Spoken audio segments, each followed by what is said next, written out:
दक्षिणी लेबनान में इजराइल की सेना का अब जमीनी हमला, हिजबुल्लाह पे ताबड़तोड़ हमला, बेरूत एयरपोर्ट के पास धमाका।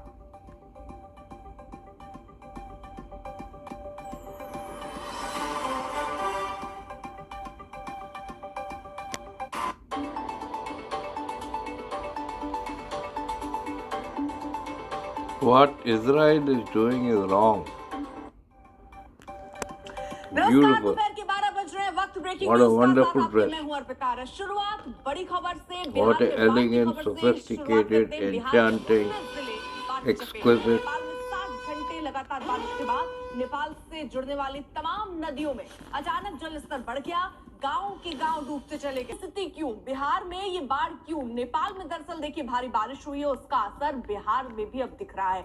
लगातार 60 घंटे बारिश हुई, कोसी नदी में पानी आया, जिसकी वजह से नदियां उफान पर हैं और उफान पर होने की वजह से भी ये खतरा जो है मंडरा रहा है। गंडक में भी रिकॉर्ड पानी दर्ज किया गया और उसके बाद अब जो है अलग अलग जगहों पर जहां तटबंध टूटे हैं, निचले इलाकों में पानी जाने का खतरा मंडरा रहा है। खतरे के निशान पर कई नदियां हैं, जैसे गंडक आप देख लीजिए, डुमरिया घाट जो है वो खतरे का स्तर जो 62 था, अभी मौजूदा स्तर करीब 63.78% हो गया।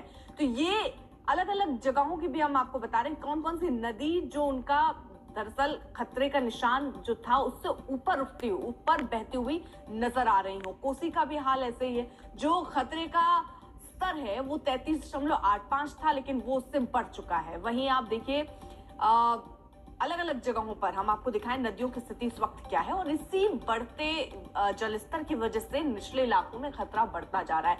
लोगों के गांव घरों तक पानी अब इस वक्त पहुंच चुका है। बागमती का भी यही हाल है, कमला बलान का भी, यानी जो छोटी छोटी नदियां हैं वो उफान पर हैं। लगातार बारिश की वजह से, जो नेपाल में लगातार बारिश हुई उसकी वजह से ये नदियां उफान पर हैं और बाढ़ का संकट बिहार में गहराता हुआ नजर आ रहा है।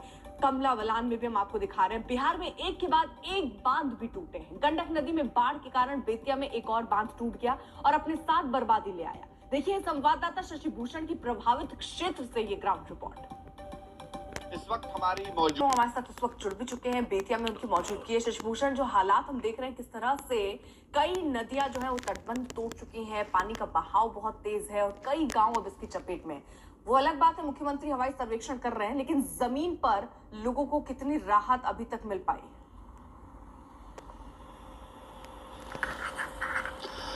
देखिए, राहत जो है अर्पिता, अब वो मुआवजे के तौर पे, मतलब जो राशन, खाने पीने की चीजें या फिर रिलीफ कैंप में जो सुविधाएं मिलती हैं, अब उसी तौर पे मिलनी है।